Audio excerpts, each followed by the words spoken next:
Greetings, everyone, and welcome to episode 24 of Teaching Tales. I am Brent Coley, your host. I'm an elementary school principal in beautiful Southern California. And if you have listened before, thanks so much for tuning back in. And if this is your first time, welcome. Thank you for tuning in. This podcast is totally devoted to sharing stories from the world of education. Everyone loves hearing stories. That's what we're going to do. And today, I have an awesome storyteller as our guest, the amazing Jon Corippo. Jon, how you doing, man? I'm doing good. It's July 3rd, and I'm kind of got my vacation hat on right now, and I'm very chill today. Very good. Yes, I am. This is the first day of my second week of vacation of 3 that I get. So I'm enjoying it as well. So Jon, Corey Orlando, our friend, she kind of put us in touch and said, you guys would be good to share some stories. So thank you, Corey. Shout out to Corey Orlando. And she also had a great idea for a topic of some stories that we could share. She calls them, I think, is it switch flip moments? Yes, as in when the moment that the flip was switched, the switch was flipped. That plays hell on my dyslexia, I'm just saying. But yes, the thing that happened. The thing that happens, yeah. When the thing that happened, yes. Otherwise known as maybe an aha moment, or I'm going to go ahead and call it a game-changing moment, because I think that's something that, like, it's going to be easier for us to say. But you said that you have a couple of those, and I've got a couple too. Do you want to start, like, share one of those moments where something happened that just completely was a game changer, changed the way you thought about education, how you went about your job in education, and so on? Yeah. I would love to share like my I think I'm gonna share two, and then we might see how it goes. But okay. My first one was really the one that moved me from being if you can see my finger quotes, classroom teacher, different, right? Up until that moment, I had my little brood, and I was trying to be the best rock and roll teacher I could to those people, right? And so I'm going to condense this story because it's my switch flip moment, game change moment is probably a 7-month story, but I'll give you the highlights. I'm going along minding my own business. One of the grandmothers at the local telephone company submits me for an award. One of her grandkids is in my class, right? So they call me and they're like, "Hey, Jon, we want to put you up for an award." And I'm like, "Hey, what's it for?" And they go, "Well, we don't really know you. We just needed somebody." And I was like, "Okay, all right, that's so personal." Super excited. Yeah. So, long story short, about 6 weeks later, a $5,000 check shows up in my room, and I'm the Rural Educator of the Year for this small phone company consortium. That then gets me on the radar for a gal who invites me, a good friend of mine, Susan Pinnell.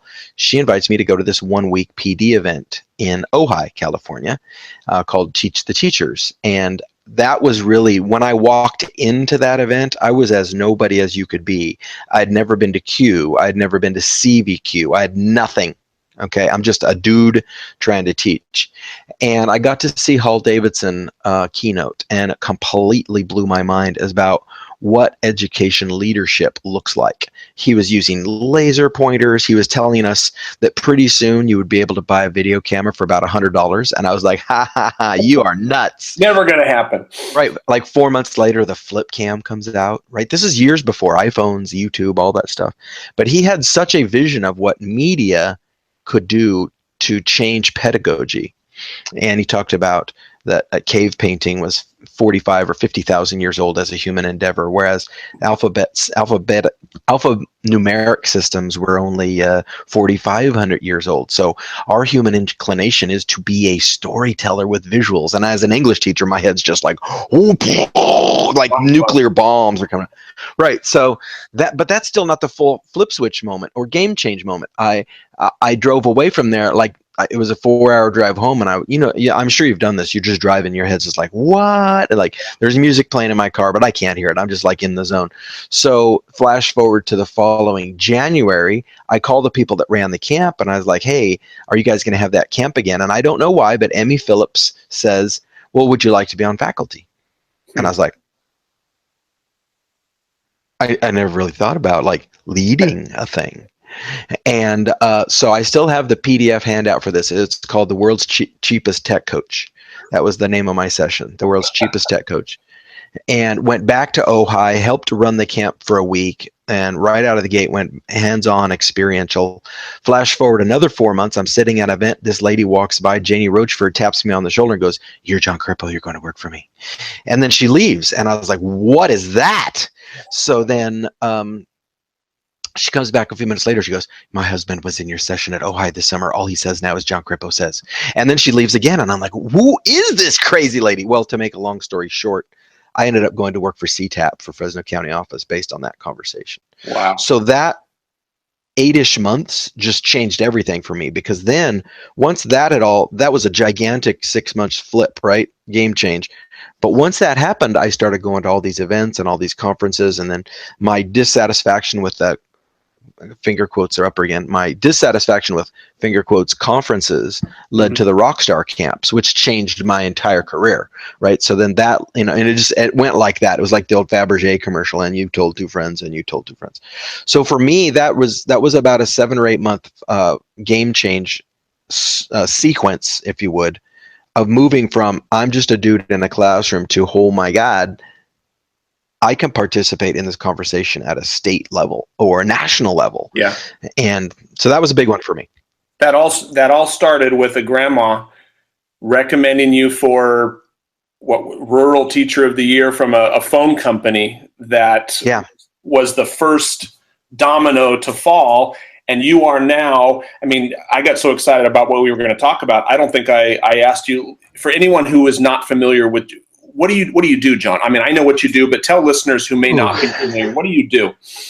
I'd really like my official title to be, I'm a foot soldier in the war against ignorance. That's what I'd really like my official title to be. Awesome. And if anybody's seen Saving Private Ryan, you know, Tom Hanks is so presidential and so cool, right? And he's an English teacher. He's such a cool cat. Everything. That's not me at all. If you've watched Saving Private Ryan, I am Tom Sizemore, not. I'm the guy that throws his helmet and runs and spits everywhere and yells at people.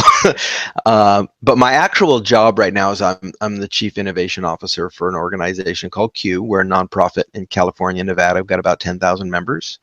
Over the last 2.5 years, I've worked really hard with Danielle Forst, and we've grown our impact. The amount of teachers that we work with, we were averaging around 2,700 a year. Now, this last year, we served 22,000 teachers. Wow. In addition to the 2 conferences that serve about another 9,000. So we're now at the cusp of working with around 30,000 teachers a year, and I'm really excited about that. But back to the Tom Sizemore aspect is, I just really see myself to this moment as a classroom teacher. The whole I'm an administrator thing really never set in. I'd prefer to not wear a tie. I'd prefer to go play soccer with the 6th graders. I really see myself as a 6th grade educator that has a different network, if that makes sense. That you're reaching more than 35 kids or 100 kids or whatever. Yeah, you're reaching. And it's kind of like, go ahead. Yeah, it's kind of like my class is all these teachers now, and I'm not trying to take off with anybody's career. I'm saying the people that want to collaborate and share, because they share back with me just as much as I share with them. Sure. But that's my class now is all those teachers. That's awesome. That's awesome. Wow. Well, it's amazing how the world we live in now with organizations like Q and with Twitter and things like that, where an idea, a person's blog post or something like that can be shared, and the next thing you know, in the story like you, it's like you went from being recommended to something to now being in charge of and affecting tens of thousands of educators in an incredibly positive way. So I'm one of those. Crazy. Yeah. And if you look at the friend group that I kind of launched this with, I'll list my friend group: Will Kimbley, Alice Keeler, Jim Sill, all local people, Mike Niehoff, right? All just local folks right here that have become Apple Distinguished Educators, Google Certified Teachers, and all those kinds of things. So it was a really unique group, but I see room for lots more people. There's tons of people coming on board all the time that have a ton of energy and passion and creativity. And what I like about it is we are slowly re-landscaping what it is to be an educator. Mm-hmm. And that's my goal right there. It's nothing less. To what does educator mean? And one of my favorite tweets from, I think it was 2 summers ago, is when you're a Q Rockstar teacher and school gets out, you speed up. That's great. Yeah, right? You're getting on planes, you're getting on trains, you're meeting people, you're building stuff. Like the old days would be, it's the last day of school, I'm going to park school until the week before school, right? And that is totally changing. Oh, now as I look through my Twitter feed, all I'm seeing is the books that people are reading. They're snapping pictures of whether it's Lead Like a Pirate or Kids Deserve It or Innovator's Mindset. I mean, it's kind of like, and they don't just have one or two. They're taking pictures of like 5 or 6 books that says, here's my summer reading list. Right. Assing, right? It's like this is becoming part of the being an edupreneur, is Mike Niehoff's phrase, right? Mm-hmm. Selling your ideas, in some cases for free, but selling your concepts and your educational passion and things like, just like what you're doing with this podcast, is becoming the way that you become a de facto excellent educator now. You can't not do this part and be excellent. It's just impossible. Exactly. You could be really good. You could be really good, but if you don't know what's going on in classrooms that's best in class, best in the world level, how can you grow? Yeah. Logically impossible to not participate and be your best. It's impossible. Yeah, no, absolutely agree. Gone are the days of give me my keys, show me to my room, and leave me alone. Because there's too much good stuff out there that we can take in. But also conversely, I think, like you had said, there's so much there that we can give away to others, because I always like to say, I've said it over and over and over, somebody online is Googling right now, searching for what you have, for what you do in your classroom, what already done, right? Or what you've already done. Exactly. Somebody is looking for that, and we've got to share that. So did you have I mean, I've got one, but I'll defer back to you. Do you have another? No, I want to hear one of yours. Okay. Well, mine happened in my second year of teaching, and it was one of those. It's not nearly as grand as the story that you told, but it's one that really resonates with me when I think of game-changing moments.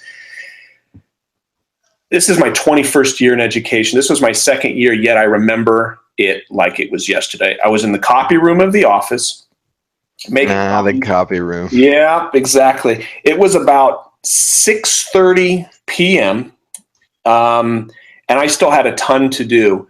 And it was one of those epiphany, just light bulb moments where it hit me. The exact words, the thought that I had was, I'm never going to get it all done. Right. And then you were at peace with that. Exactly. It's like you let it go. You're like, what? Yes, and it was such a liberating experience, because I remember thinking I could stay here till midnight. There will always be the pit will always be there. Yep. There will always be something else to do, and I remember I took my stuff, went back to my room, dropped it on my desk, and I went home. And it was so for anybody listening, it's like, if you have not yet had that realization, this would be my encouragement to you, is you need to go home to your family, because no matter how late you work, there's always going to be something left to do, something more to do. So, and now I'm not going to lie to anybody listening and saying that I don't struggle with that, because I do tend to stay at work more than I need to, or more than I should. And my family suffers sometimes because I'm not there as much as I should be. But I have come to that realization, and you said it perfectly. It was so peaceful when I had that realization that, you know what, this will keep. This will keep. I don't need to do this right now, because there's nothing I can do right now. I can't solve this problem right now. So that for me was a game-changing moment. In year two. Let me reflect on that. I have a double game change that took 20 years to happen. Yeah. But it was a similar but opposite realization of what you had. When I was growing up, my dad was sort of the COO sales guy for a contracting firm, for construction firm. And he was maniacal about the trucks will be washed and the yard will be raked and the logo will be on things. You know, he's just crazy about that and super organized. And one day he grabbed me and he said, see that coffee maker? It's been broken for 2 months. There are the kind of people that'll walk by that coffee maker all year, and there are the kind of people that will fix it. Mm. Now, that wasn't the big idea. The big idea that he said was, if you make one or two things better in your work environment every day, if you have a concerted effort every day to make one or two things better, at the end of the year, you will fix 400 things. You will be 400 things better. And one of them just might be the coffee maker. Wow. So I put that in the back of my head, right? And I was like, oh, that was big. So then about, must have been 12, 15 years later, I'm working with a guy named Jon Baxter at Fresno State. He's their incoming academic coach and special teams coach. And he moved them from being second lowest GPA in the NCAA to second highest GPA in the NCAA. And he's a machine. He is a creating machine. I mean, he just creates and creates and creates. He makes me feel inadequate. And was that he talked about, though, was everybody gets 168 hours a week. Mm. Nobody gets more. Everybody gets the same. And what you put your time on is what will determine your success. Mm. And those two things together really blew my mind because I attached to what Jon Baxter said to what my dad said. And now I'm going to hook into what you said, right? The pit is bottomless. Yeah. But if I can make one or two things systematically better every day. Yep. See, so it's key to not just be in the system. It's key to fix it while you're going. Amen. And what I see a lot of people do, and this is not just teachers and this is not just admins, this is just people, they go to work and they try to survive. If you just go and survive every day, you will never make the system better. If you don't make the system better, the bottomless pit you're talking about gets more bottomless. Yeah. You never feel like I got anywhere. So that's I'm reflecting on yours with mine. That's how I am able to not come unglued, because there's so many things to fix, right? There's so many things to fix. And if you think about how many people you are in an organization, I mean, like, for example, at my school, we've got about 70 staff members. If everybody fixed one thing, and the coffee maker example, while some may listen and say, oh, it's a coffee maker, what's the coffee for many, coffee is life. I mean, they can't get through the day. So that could actually make such a huge impact on somebody. Hey, somebody fixed the coffee maker. If 70 people each went about fixing something small, those smalls are going to add up, and it's going to be potentially game-changing for the organization, for the school, for wherever it is that you're operating on a daily basis. Yep. Awesome. But if you're not inherently making the systems better, it's that old saying, the difference between stress and being challenged at work is if you like what you're doing. Yeah. Right. Yeah. So you've got to be making the systems better as you go. Yeah. Yeah. Otherwise, you want to come to work. And if you're working with people who are of a like mindset and wanting to improve and not just complain, but oh, something's broken, how can we fix it? How can we work together and fix it? Then you're wanting to come to work. And then so that's led to me being able to do some things where I say, oh my gosh, I can't spend my weekends lesson planning because it's going to kill me. I can't spend 3 hours every night grading because it's going to kill me. Yeah. I can't, you see where the pattern is? So now, once I have this perspective of I've only got 168 hours a week and I've got to fix some things every day, all of it starts to happen. It all starts to come together. I can actually make systems that keep me happy and comfortable. When I'm happy and comfortable, I'm a better teacher. Oh, yeah. Right? When mama ain't happy, nobody's happy. Nobody's happy. When people are happy, they're going to be more productive. They're going to be more fun to be around. So, I mean, people like to be around happy people. Awesome. So yep. You had another story?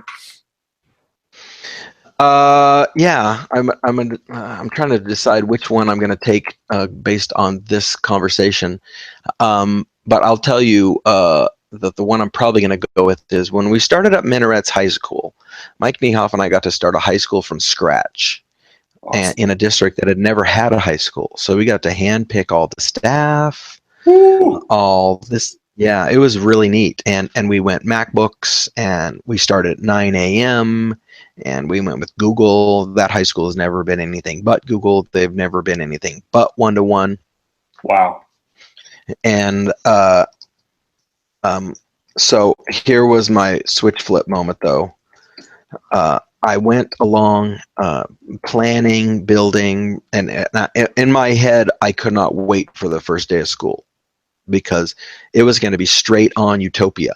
The kids would like all the work. Do you see where this is going? The kids would like all the work. The teachers would understand the plan. Oh my gosh. By about the end of September, I was like, oh, this is bad. This might be worse than regular. This is not going the way I planned. At least in regular high school, the kids are afraid of the teachers and work. My kids aren't even working at all. So that was a big switch flip moment for me, because I realized here it comes. You ready for this? Because this is another double game change moment. Is that 3 years later, I'm sitting at a table at SETPA listening to IT directors talk, and I realized this: if you give kids devices and Wi-Fi, student achievement will not go up. And you cut out. Did you say if you give kids, students, and devices and Wi-Fi, achievement will not go up? It will not go up. Okay. Scores. I'm putting my finger quotes up. Scores will not go up. Your CASP scores will not go up. Your grade books will not improve. You know why? Because the teachers are still on a freaking bell curve. Which means pedagogy. It's got to start with pedagogy. Which means you have a MacBook, but you still have a D, because I'm okay with that. Mm-hmm. You've actually got to change the entire system to make it work. Yeah. Because there's a lot of neat things about adding one-to-one so that the kids can make slides or cruise the internet or whatever. But it's not going to get you the results you want from just giving them devices. No. So that's helped me redouble my efforts on pedagogy over technology. And culture. And so that was another big one for me. I'm really able to kind of like be like Iron Man and focus everything right here on my power thing in my chest. I'm like, no, that will not work. I've seen it in real life. It ain't going to work. Yeah. You're going to have to change more than that, because if teachers are still comfortable with a fare thee well attitude coming out of core classes, sorry, kid. Some people are meant to be ditch diggers or dishwashers. As long as the teachers maintain that perspective, and the reason they do that is to give themselves plausible deniability emotionally. Mm-hmm. They can look in the mirror in the morning and say, "Oh, I tried my best." Well, trying your best does not count in any number of things. Yeah. Especially school. Yeah. You don't go to war and say, "Well, I tried my best, but I lost half my guys." I tried my best. We trained. I told them what to do. That's not acceptable. And the reality of it is, I saw a really cool John Stossel thing shoot 12 or 15 years ago, maybe closer to 20 years ago. And in it, he shows that statistics that being murdered, dying in a plane crash or a car crash literally take minutes off of your life as a potential risk. Poverty takes 5 years off your life. Wow. Poverty takes 5. So I am literally killing kids when I'm not saving them. There's no in between. Yeah. If you're not saving them, you're killing them. You're dooming them to a life of poverty. A life of poverty is more dangerous than murder, air crashes, car crashes, smoking. Smoking only takes days off your life. And we're terrified of smoking, but we're not terrified of poverty. I really want you to think about that for a second. We're not terrified of poverty. Well, they didn't do their flashcards, so that's where they are. Yeah. I'm not okay with that. Yeah, I taught it. They didn't learn it. They didn't learn it. Yeah. That's the cliche. It's the is it Wormley? Is it Rick Wormley? Yeah, Rick Rick's my hero. Love my gosh. He talks in one of his talks that I've watched, and he talks about the penalty for not doing work is doing your work. I will haunt your worst nightmares because if you accept not doing it, you're telling students that the assignment was meaningless. It was optional. Right. There was no learning objective. And so there is no, well, what if I don't do it? There is no if. You will do it. And Everybody does everything. That's my motto. Everything. I had a nice little game change moment that we can sort of wrap up because I think we're probably getting towards the end of our time.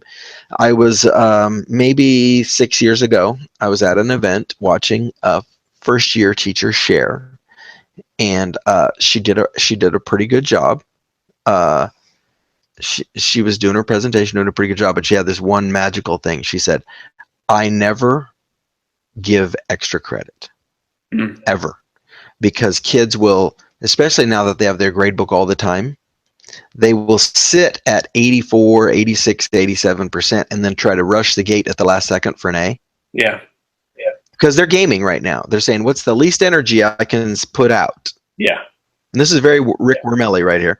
What's the least energy I can put out to stay within striking range of an A? And then with 2 days to go, what they want to do is they jump out and they say, can I do one more stupid report to get those 5 points? And then if they can't, then they blame the teacher to their parents. They go to their parents and go, yeah, I don't know. She's crazy. He's crazy. I don't know what's wrong with that guy. Yeah. Which reminds me. So here's the fix. Yeah, go ahead. No, you go ahead. No, I was just, that reminds me of, it's very similar as homework passes. When you mention extra credit, I have, from the very beginning, I am philosophically opposed to homework passes. And I may offend somebody who's listening right now, but because... Well, you devalue it. By doing that, exactly. You're saying that here's the assignment. Oh, but if you have this piece of paper, you don't have to do it. Well, you know what you're basically... What it's saying to me is you guys hate this work so much that I can award you by having you not do the work that you hate. I don't know. I don't like that economy. No, we got to make any assignments in class. I mean, there's a whole different discussion about homework, but just the whole if there's a rule, if something, anytime you make an exception or like, it completely devalues the assignment. You're telling the kids, and kids are smart.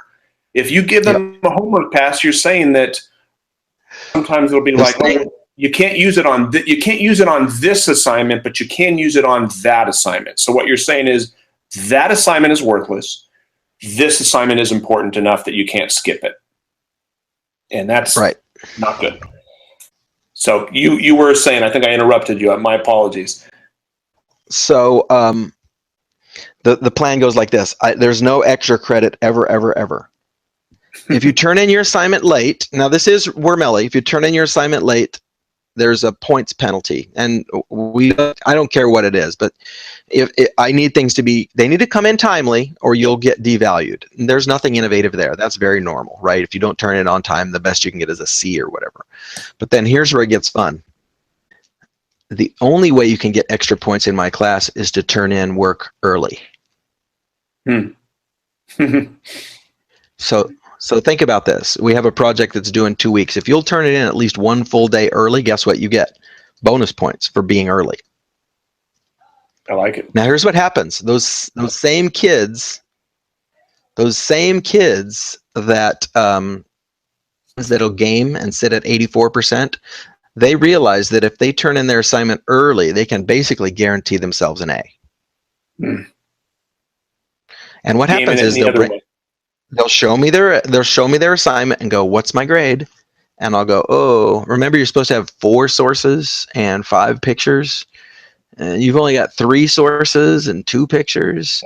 And I give them a quick look over and I go, yeah, okay, yeah, all right. So with the bonus points, you're at a 72% right now, with the bonus points.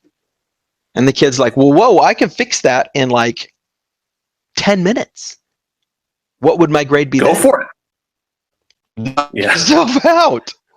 And what happens is their grades start going through the roof because they're gaming it the right way. Yeah, the right way. Yep. Awesome. And I've watched with that one pedagogical shift, I've watched my GPAs go up as a class. In general, they go up a full point. That's across awesome. the board. And what an easy shift to make. I mean, from the teacher's perspective, that's not extra work on the part of the teacher. And I love when you were saying that, I was thinking, because I've had kids come in early and say like, here, Mr. Coley, here's my thing. And then you say, hey, I noticed got a couple mistakes here. You want to go fix that? Because you still have time. Oh yeah, I'll go fix it. By encouraging them to bring it in early, work quality is going to improve. I'm making that the culture. Yeah.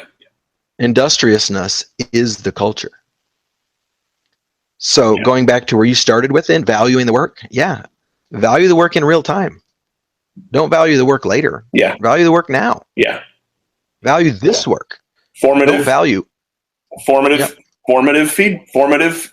assessment, formative feedback the whole time. So that's actually doing is getting them to practice perfect assignments instead of just turning them in. And I will quote Ezra. Ezra said, I watched Ezra in one of our English classes hand in a piece of paper, and his English teacher looked at the front and then looked at the back and said, Ezra, the back is blank. And he said, can I just get a D? Mm. Ooh. No. And if we accept, if we say, well, we cannot accept that. We cannot accept that. Wow. Powerful stuff, John.